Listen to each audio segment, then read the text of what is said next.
स्वागत है आपका स्कूल राज थ्योरी में। आज हम आरंभ करने जा रहे हैं कक्षा 8 की सामाजिक विज्ञान, जिसमें हमने भूगोल का पहला चैप्टर देख चुके थे। अब हम देख रहे हैं इतिहास का पहला अध्याय, कैसे, कब और कहाँ। अगर आपने भूगोल का पहला अध्याय नहीं देखा है तो उसकी लिंक डिस्क्रिप्शन में मिल जाएगी, ठीक है, आप देख लीजिएगा। स्टार्ट करते हैं पहला अध्याय, कैसे, कब और कहाँ। आप सभी ने सोचा होगा कि तारीखें कितनी महत्वपूर्ण होती हैं। एक वक्त था जब इतिहासकार तारीखों के जादू में खोए रहते थे। कब किस राजा की ताजपोशी हुई, कब कौन सा युद्ध हुआ, इन्हीं तारीखों पर गर्मागर्म बहसें चलती रहती थी। आम समझ के हिसाब से इतिहास को तारीखों का पर्याय माना जाता है। आपने भी लोगों को यह कहते सुना होगा, इतिहास तो बहुत उबाऊ है, बस तारीखें रटते चलो। क्या इतिहास के बारे में धारणा सही है? बिल्कुल गलत है ये धारणा। इतिहास एक बहुत ही ज़्यादा इम्पॉर्टेंट और इंटरेस्टिंग सब्जेक्ट है। देखते हैं हम। इसमें कोई शक नहीं कि इतिहास अलग अलग समय पर आने वाले बदलावों के बारे में ही होता है। इसका संबंध इस बात से है कि अतीत में चीज़ें किस तरह की थी और उनमें क्या बदलाव आए। जैसे कि हम अतीत और वर्तमान की तुलना करते हैं, हम समय का जिक्र करने लगते हैं, हम पहले और बाद में की बात करते हैं। रोज़मर्रा की ज़िंदगी में हम अपने आसपास की चीज़ों पर हमेशा ऐतिहासिक सवाल नहीं उठाते, हम चीज़ों का स्वाभाविक मानकर चलते हैं। मानो जो कुछ हमें दिख रहा है वह हमेशा ऐसा ही हो रहा हो, लेकिन हम सबके सामने कभी कभी अचंभे के क्षण भी आते हैं। कई बार हम उत्सुक उठते हैं कि और ऐसे सवाल पूछते हैं वाकई ऐतिहासिक होते हैं। किसी व्यक्ति को सड़क किनारे चाय के घूंट भरते देखकर आप इस बात पर हैरान हो सकते हैं कि चाय या कॉफ़ी पीने का चलन कब से शुरू हुआ होगा। रेलगाड़ी की खिड़की से बाहर झांकते हुए आपने जहन में सवाल उठाया होगा कि रेलवे का निर्माण कब हुआ। रेलगाड़ी के आने से पहले लोग दूर दूर की यात्रा किस तरह कर पाते थे। सुबह अखबार पढ़ते समय आप ये जानने के उत्सुक होते होंगे कि पहले के ज़माने में अखबार नहीं छपते थे तो उस समय लोगों को चीज़ें की जानकारी किस प्रकार मिलती थी। चित्र एक में हम जिस प्रकार उपनिवेशवाद चित्र एक क्या बोध कराता है, उपनिवेशवाद का बोध कराता है। इसमें प्रॉपर विजिबल नहीं है, दिख नहीं रहा है। देखते हैं इसमें क्या कह रहा है। ये चित्र एक, ब्राह्मण ब्रिटेनिया को शास्त्र भेंट कर रहा है। ब्राह्मण ब्रिटेनिया को शास्त्र भेंट कर रहा है। जेम्स रेनल द्वारा किए गए पहले नक्शे का आवरण चित्र था जो 1782 में था। रॉबर्ट क्लाइव ने रेनल को हिंदुस्तान के नक्शे तैयार करने का काम सौंपा था। भारत पर अंग्रेजों की विजय के समर्थक रेनल को वर्चस्व स्थापित करने की प्रक्रिया में नक्शे तैयार करना बहुत महत्वपूर्ण लगता था। इस तस्वीर में दिखाया गया है कि भारत के लोग स्वेच्छापूर्वक अपने प्राचीन पवित्र ग्रंथ ब्रिटिश सत्ता के प्रतीक ब्रिटेनियों का सौंप रहे हैं, मानो वे उसे भारतीय संस्कृति की रक्षा के लिए आने का आग्रह कर रहे हों। ये सारे ऐतिहासिक सवाल हमें समय के बारे में सोचने के लिए प्रेरित करते हैं। समय को हमेशा साल या महीनों के पैमाने पर नहीं देखा जा सकता। कई बार ऐसी प्रतिक्रियाओं के लिए कोई तारीख तय करना वाकई गलत होता है जो एक लंबे समय तक चलती रहती है। भारत में लोगों को अचानक एक दिन सुबह सवेरे चाय पीना शुरू नहीं कर दिया होगा। इसका स्वाद धीरे धीरे ही उनके जुबान पे चढ़ा होगा। इस तरह की प्रक्रियाओं के लिए कोई स्पष्ट तिथि नहीं है। इसी तरह हम ब्रिटिश शासन की स्थापना के लिए भी कोई एक तिथि नहीं बता सकते। राष्ट्रीय आंदोलन किस दिन शुरू हुआ था, अर्थव्यवस्था या समाज में किस दिन बदलाव आए थे, यह बताना भी संभव नहीं है। ये सारी चीज़ें एक लंबे समय में घटती हैं। ऐसे में हम सिर्फ एक अवधि की ही बात कर सकते हैं, एक लगभग सही अवधि के बारे में बता सकते हैं। जब हम वे खास बदलाव दिखाई देने शुरू होंगे, ठीक है, जो फिर लोग इतिहास को तारीखों से जोड़ कर क्यों दिखाते हैं। क्या जुड़ाव एक वजह है। एक समय था जब युद्ध और बड़ी बड़ी घटनाओं के ब्यौरों को इतिहास माना जाता था। यह इतिहास राजा महाराजाओं और उनकी नीतियों के बारे में होता था। इतिहासकार यह लिखते थे कि कौन से साल राजा को ताज पहनाया गया, किस साल उनका विवाह हुआ, किस साल उनके घर में बच्चा पैदा हुआ और कौन से साल उसने कौन सी लड़ाई लड़ी, कब वह मरा और उसके बाद कौन शासक गद्दी पर बैठा। इस तरह की घटनाओं के लिए निश्चित तिथि बताई जा सकती है और इस तरह की इतिहासों में तिथियों का महत्व बना रहता है। जैसा कि पिछले 2 सालों के इतिहास की किताबों में आपने देखा होगा कि अब इतिहास बहुत सारे दूसरे मुद्दे और दूसरे सवालों के बारे में भी लिखने लगे हैं। वह इस बात पर ध्यान देते हैं कि लोग किस तरह अपनी रोजी रोटी चलाते थे, वे क्या पैदा करते थे और क्या खाते थे, शहर कैसे बने, बाजार किस तरह फैले, किस तरह रियासतें बनी, नए विचार पनपे और संस्कृति और समाज किस तरह बदले। चित्र 2 क्या बता रहा है देखते हैं। लिप्टॉन टीज विज्ञापनों से भी पसंद नापसंद तय होती थी। पुराने विज्ञापनों से हमें यह समझने में मदद मिलती थी कि नए उत्पाद के लिए बाजार किस तरह तैयार हुए, किस तरह नई रुचियां चलन में आई। 1982 में लिप्टन चाय के लिए तैयार किया गया यह विज्ञापन इस बात का संकेत करता है कि ये दुनिया भर के शाही लोगों की चाय पीते थे। इस तस्वीर से पीछे की तरफ एक भारतीय महल दिखाई दे रहा है, जबकि अगले हिस्से में ब्रिटेन की रानी विक्टोरिया का तीसरा बेटा राजकुमार आर्थर घोड़े पर बैठा हुआ है। राजकुमार आर्थर को ड्यूक ऑफ कॉनट की पदवी दी गई थी। ठीक है, कौन सी तारीखें? कुछ तारीखों को महत्वपूर्ण मानने का पैमाना क्या होता है? हमें जो तारीखें चुनते हैं, जिन तारीखों के इर्द गिर्द हम अतीत की कहानी बुनते हैं, वह अपने आप में महत्वपूर्ण नहीं होती। वह इसलिए महत्वपूर्ण हो जाती हैं क्योंकि हम कुछ खास घटनाओं को महत्वपूर्ण मानकर चलते हैं। अगर अध्ययन का विषय बदल जाता है, अगर हम नए मुद्दों पर ध्यान देने लगते हैं, तो महत्वपूर्ण तारीखें भी बदल जाती हैं। एक उदाहरण पर विचार कीजिएगा। भारत में ब्रिटिश इतिहासकारों ने जो इतिहास लिखे, उनमें हर एक गवर्नर जनरल का शासनकाल महत्वपूर्ण है। यह इतिहास प्रथम गवर्नर जनरल वॉरेन हेस्टिंग के शासन से शुरू हुआ था और आखिरी वायसरॉय लॉर्ड माउंटबेटन के साथ खत्म होते हैं। अलग अलग अध्यायों में हम दूसरे governor general Hastings, Wellesley, Bentinck, Dalhousie, Canning, Lawrence, Lytton, Ripon, Curzon, Hardinge, Irwin के बारे में भी पढ़ते हैं। अभी हमने क्या सीखा? पहला गवर्नर जनरल कौन था ब्रिटिश शासनकाल का? Warren Hastings. और आखिरी वायसरॉय कौन था? Lord Mountbatten. इस इतिहास में गवर्नर जनरलों और वायसरॉयों का कभी खत्म न होने वाला सिलसिला भी छाया रहता है। इतिहास की इन किताबों में सारी तारीखों का महत्व इन अधिकारियों, उनकी गतिविधियां, नीतियों, उपलब्धियों के आधार पर तय होता है। यह ऐसे था मानो इन लोगों के जीवन के बाहर कोई ऐसी चीज नहीं थी जिसे जानना महत्वपूर्ण हो। इन लोगों का जीवन का क्रम ब्रिटिश भारत के इतिहास में अलग अध्यायों का विषय बन जाता है। क्या हम इसी दौर के इतिहास को अलग ढंग से लिख सकते हैं? गवर्नर जनरलों के इस इतिहास के चौखटे में हम भारतीय समाज के विभिन्न समूहों और वर्गों को गतिविधियों पर किस तरह ध्यान दे सकते हैं? जब हम इतिहास या कोई कहानी लिखते हैं तो उसे टुकड़े या अध्यायों में बांट देते हैं। हम ऐसा क्यों करते हैं? ऐसा इसलिए किया जाता है ताकि हर अध्याय में कुछ सामंजस्य रहे। इसका मकसद कहानी को इस तरह सामने लाना होता है कि उसे आसानी से समझा जा सके और याद रखा जा सके।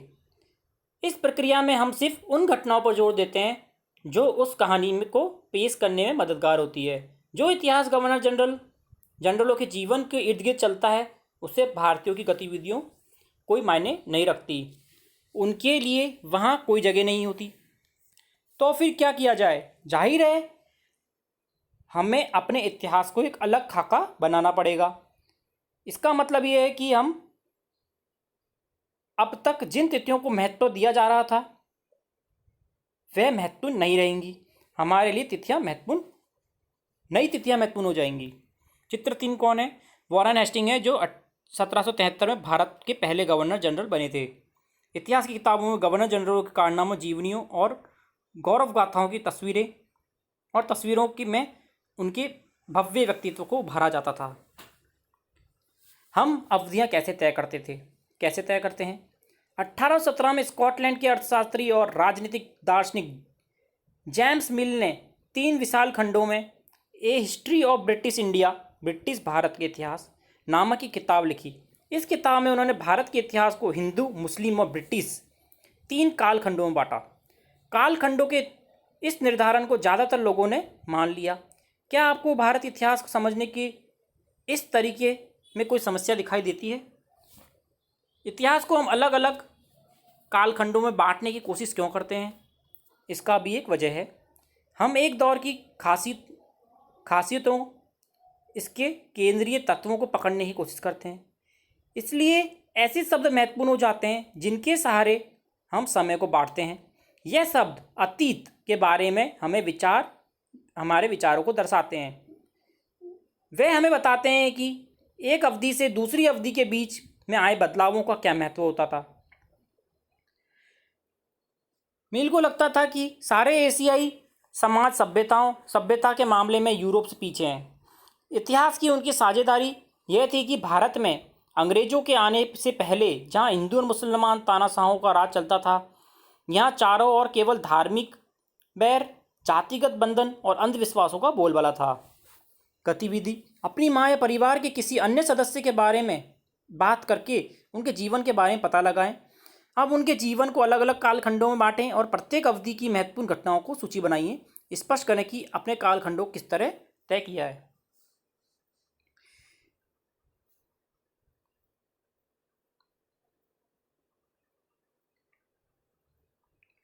ठीक है।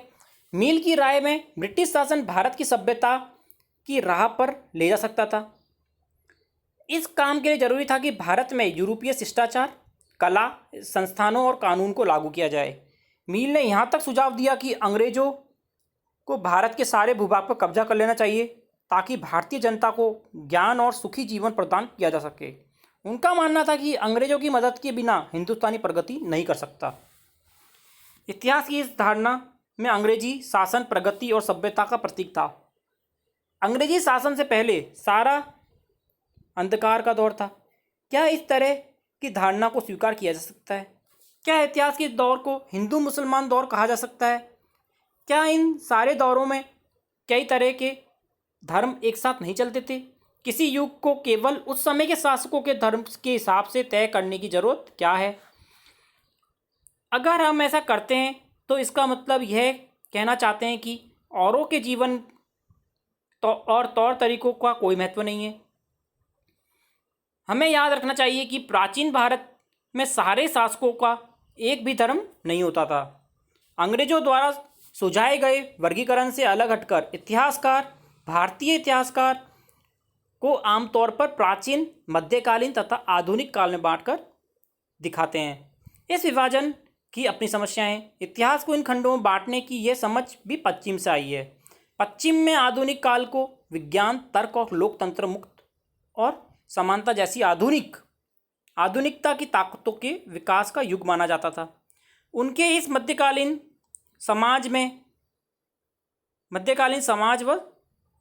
समाज थे जहां आधुनिक समाज की विशेषताएं नहीं थी। क्या हम अपने अध्यायों के लिए आधुनिक काल को, इस अवधारणा को बिना सोचे समझे अपना सकते हैं? जैसा कि आप इस किताब में देखेंगे, अंग्रेजों के शासन में लोगों के पास समानता, स्वतंत्रता या मुक्ति नहीं थी। न ही ये आर्थिक विकास और प्रगति का दौर था। बहुत सारे इतिहासकार इस युग को औपनिवेशिक युग भी कहते हैं। औपनिवेशिक युग क्या है? इस किताब में पढ़ेंगे कि किस तरह अंग्रेजों ने हमारे देश को जाति, स्थानीय नवाबों और राजाओं को दबाकर अपना शासन स्थापित किया। आप देखेंगे किस तरह उन्होंने अर्थव्यवस्था पर, समाज पर नियंत्रण स्थापित किया और अपने सारे खर्चों को निपटाने के लिए राजस्व वसूल किया। अपनी ज़रूरतों की चीज़ों को सस्ती कीमत पर खरीदा और निर्यात के लिए महत्वपूर्ण फसल की खेती कराई। और इन सारी कोशिशों के कारण क्या बदलाव आए? आप ये भी जानेंगे कि ब्रिटिश काल के कारण कहाँ की मूल्य मान्यताओं और पसंद नापसंद, रीति रिवाज, तौर तरीकों में क्या बदलाव आए। जब एक देश पर पूरे दूसरे देश का दबदबा, इस तरह राजनीतिक, आर्थिक और सामाजिक व सांस्कृतिक बदलाव आते हैं तो इस प्रक्रिया को औपनिवेशीकरण कहते हैं। औपनिवेशीकरण क्या होता है? जब एक देश पर दूसरे देश का दबदबा हो जाता है और उसमें क्या चेंजेज आने लगते हैं, बदलाव आने लगते हैं, राजनीतिक, आर्थिक व सामाजिक बदलाव और सांस्कृतिक बदलाव आने लगते हैं, तो इस प्रक्रिया को क्या कहते हैं? औपनिवेशीकरण कहते हैं। लेकिन जल्दी आप समझ जाएंगे कि सारे वर्ग और समूह इन बदलावों को एक ढंग से अनुभव नहीं कर रहे थे। इसलिए इस किताब को हमारे अतीत यानी अतीतों पर केंद्रित नाम दिया गया है। हम किस तरह जानते हैं? भारतीय इतिहास के पिछले 250 सालों का इतिहास लिखने के लिए इतिहासकार कौन से स्रोतों का इस्तेमाल करते थे? प्रशासन अभिलेख तैयार करता था। अंग्रेजी शासन द्वारा तैयार किए गए सरकारी रिकॉर्ड इतिहासकारों का एक महत्वपूर्ण साधन होते थे। अंग्रेजों की मान्यता थी कि चीज़ों को लिखना बहुत महत्वपूर्ण होता था। उनके लिए हर निर्देश, हर योजना, नीतिगत फैसले, सहमति, जांच को साफ साफ लिखना जरूरी था। ऐसा करने के बाद चीज़ों का अच्छी तरह अध्ययन किया जा सकता था और उन पर वाद विवाद भी किया जा सकता था। हम समझदारी के चलते ज्ञापन, टिप्पणी और प्रतिवेदन पर आधारित शासन की संस्कृति पैदा हुई। अंग्रेजों का ये भी लगता था कि तमाम अहम दस्तावेज और पत्रों को लिहाजा उन्हें सभी शासकीय संस्थानों में अभिलेख कक्ष भी बनवा दिए। तहसील के दफ्तर, कलेक्ट्रेट, कमिश्नर के दफ्तर, प्रांतीय सचिवालय, कचहरी, सबके अपने रिकॉर्ड रूम होते थे। महत्वपूर्ण दस्तावेजों को बचाकर रखने के लिए अभिलेखागार और संग्रहालय जैसे संस्थान भी बनाए गए। 19वीं सदी की शुरुआत में प्रशासन की एक शाखा से दूसरी शाखा के पास भेजे गए पत्रों और ज्ञापनों को आप आज भी अभिलेखागारों में देख सकते हैं। वहां आप जिला अधिकारियों द्वारा तैयार किए गए नोट्स व रिपोर्ट्स पढ़ सकते हैं। ऊपर बैठे अफसरों द्वारा प्रांतीय अधिकारियों को भेजे गए निर्देश और सुझाव देख सकते हैं। 19वीं सदी के शुरुआत में सालों में इन दस्तावेजों की सावधानीपूर्वक नकेलें बनाई जाती थी। उन्हें खुशनवीसी के माहिर लिखते थे।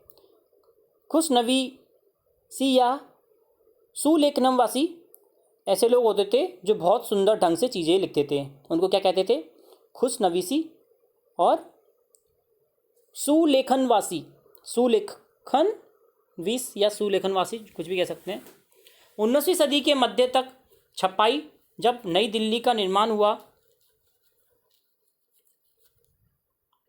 19वीं सदी के मध्य तक छपाई तकनीक भी फैलने लगी थी। इस तकनीक के सहारे अब प्रत्येक सरकारी विभागों की कार्रवाई के दस्तावेजों की कई प्रतियां बनाई जाती थी। गृह विभाग को भेजी गई रिपोर्ट देखते हैं। सन 1946 में भारत की औपनिवेशिक सरकार शाही भारतीय नौसेना के जहाज़ों में सिपाहियों की बगावत को कुचलने का प्रयास कर रही थी। उस समय विभिन्न बंदरगाहों से गृह विभाग को जो रिपोर्ट मिल रही थी उनके कुछ नमूने इस प्रकार हैं। बम्बई से क्या मिली? इस बात का इंतजाम कर लिया जाए कि सेना जहाज़ों और दफ्तरों पर कब्जा कर लें। शाही नौसैनिक जहाज़ अभी भी बंदरगाह से बाहर ही हैं। कराची, 301 विद्रोहियों को गिरफ्तार कर लिया गया है। कुछ अन्य संदेहास्पद विद्रोही भी गिरफ्तार किए गए हैं। सारे दफ्तर सैनिक निगरानी में हैं। विशाखापट्टनम से क्या मिला? स्थिति पूरी तरह नियंत्रण में है, कहीं हिंसा नहीं हुई है। जहाज़ों और प्रतिष्ठानों पर सैनिकों गार्ड तैनात किए गए हैं। किसी परेशानी की उम्मीद नहीं है, सिवाय इसके कि संभव है कि कुछ सिपाही काम पर न आए। ये सब कहाँ मिले हमें? Director of intelligence, headquarter of India command, situation report 7, file संख्या भी दे रखी है। गृह राजनीतिक भारत सरकार। चित्र 4 क्या है? भारतीय राष्ट्रीय अभिलेखागार 1920 के दशक में बनाया गया था। जब नई दिल्ली का निर्माण हुआ तब राष्ट्रीय संग्रहालय और राष्ट्रीय अभिलेखागार दोनों ही वायसरॉय के निवास के नज़दीक बनाए गए। इससे पता लगता है कि अंग्रेजों की सोच में इन संस्थानों का कितना भारी महत्व था। सर्वेक्षण का बढ़ता महत्व। औपनिवेशिक शासन के दौरान सर्वेक्षण का चालन भी महत्वपूर्ण होता गया। अंग्रेजों को विश्वास था कि किसी देश पर अच्छी तरह शासन चलाने के लिए उसको सही ढंग से जानना भी जरूरी होता है। 19वीं सदी के शुरुआत में पूरे देश का नक्शा तैयार करने के लिए बड़े बड़े सर्वेक्षण किए गए। गांवों में राजस्व सर्वेक्षण किए गए और इन सर्वेक्षणों में धरती की सतह, मिट्टी की गुणवत्ता, वहाँ पर मिलने वाले पेड़ पौधे, जीव जंतुओं तथा स्थानीय इतिहासों व फसल को पता लगाया जाता था। अंग्रेजों की राय में इस किसी इलाके के शासन चलाने के लिए इन सारी बातों को जानना भी जरूरी था। 19वीं सदी के आखिर में हर 10 साल में जनगणना भी होने लगी। जनगणना के जरिए भारत के सभी प्रांतों में रहने वाले लोगों की संख्या, उनकी जाति, इलाके, व्यवसायों के बारे में जानकारी इकट्ठा की जाती थी।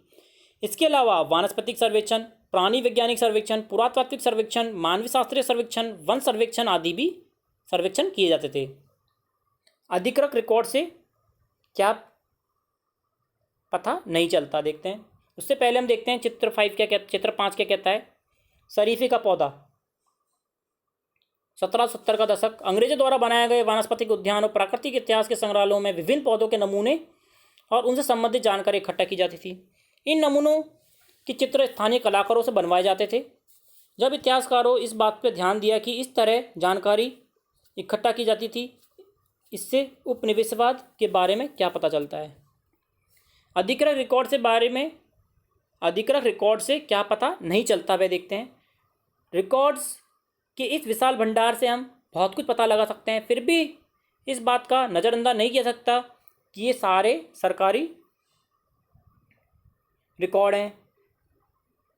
इनमें हमें यही बात पता चलती थी कि सरकारी अफसर क्या सोचते थे, उनकी दिलचस्पी किन चीज़ों में थी, बाद के लिए वे किन चीज़ों को बचाए रखना चाहते थे। इन रिकॉर्ड से हमें यह समझने में मदद नहीं मिलती कि देश के दूसरे लोग क्या महसूस करते थे और उनकी कार्रवाइयों की क्या वजह थी। इन बातों को जानने के लिए हमें कहीं और देखना होगा। जब हम ऐसा दूसरे स्रोतों की तलाश करते हैं तो उनकी भी कोई कमी नहीं है, लेकिन सरकारी रिकॉर्ड्स के मुकाबले उन्हें ढूंढना ज़रा मुश्किल साबित होता है।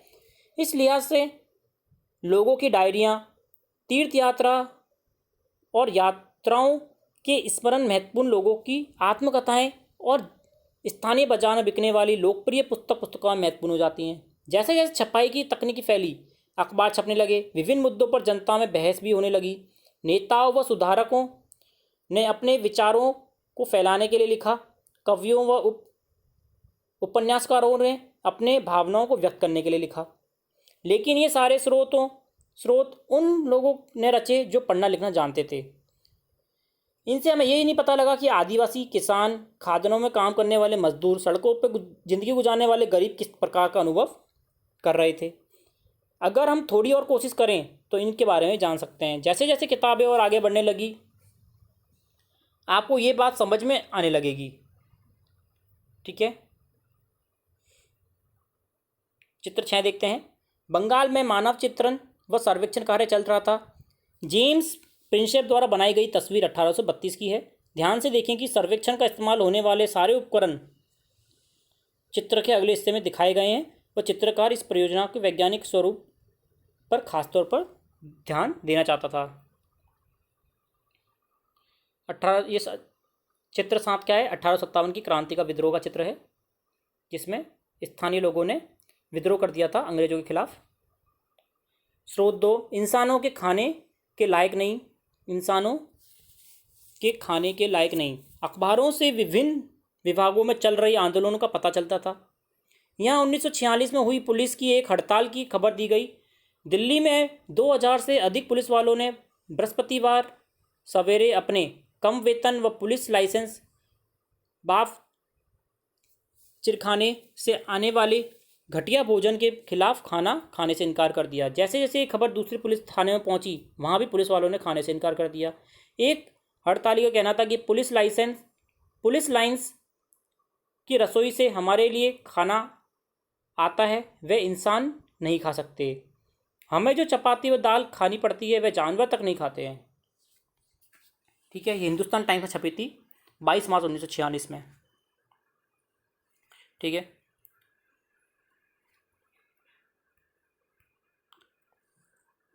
प्रश्न उत्तर देखते हैं। पहला प्रश्न है, सही और गलत बताएं।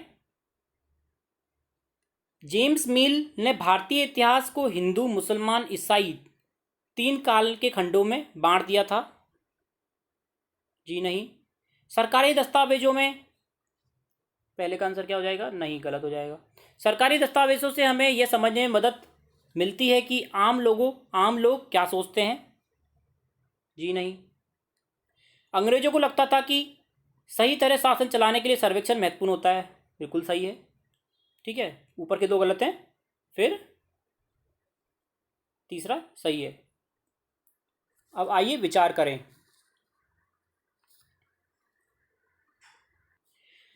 जेम्स मिल ने भारतीय इतिहास को किस तरह कालखंडों में बांटा है और उसमें क्या समस्याएं थी, देखते हैं। जेम्स मिल ने जिस तरह भारतीय इतिहासकार को हिंदू, मुस्लिम और ब्रिटिश कालखंडों में बांटा था, उसमें यहाँ दिखाने की कोशिश की गई कि भारत में ब्रिटिशों के आने से पहले कि यहाँ सिर्फ धर्म, जाति के नाम पर लड़ते थे, वह शासकों को तानाशाह समझा गया है और नागरिकों को असभ्य समझा गया है।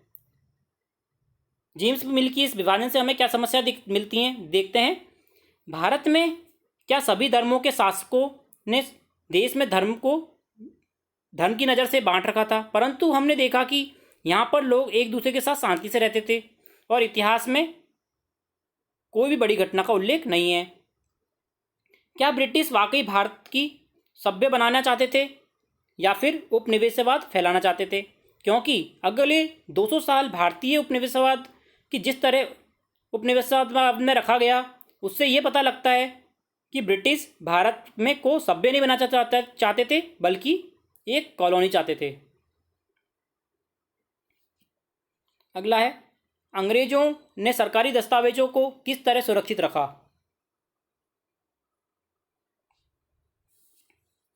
अंग्रेजों ने सरकारी दस्तावेज सुरक्षित रखने के लिए अनेक उपाय किए, जैसे अभिलेखागार बनाना और फिर सर्वेक्षण को महत्व दिया।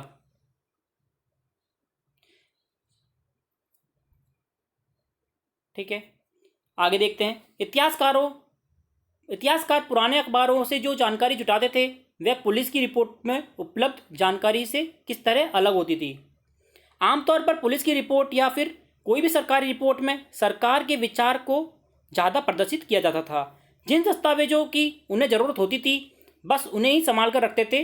इससे इतिहासकारों को आम लोगों के विचारों पता लगाना मुश्किल होता था। लेकिन पुराने अखबार व तीर्थ यात्राओं के स्मरणों और आत्मकथाओं से हमें देश के विभिन्न हिस्सों के बारे में जानकारी मिलती थी।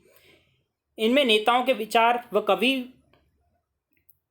के विचार भी पता लगते थे, लेकिन आम आदमी व किसान के विचारों का पता लगाना मुश्किल होता था, क्योंकि वे अशिक्षित लोग थे। आशा करता हूँ आपको समझ में आया होगा। अगर आपने चैनल को सब्सक्राइब नहीं किया, चैनल को सब्सक्राइब जरूर कीजिएगा। धन्यवाद।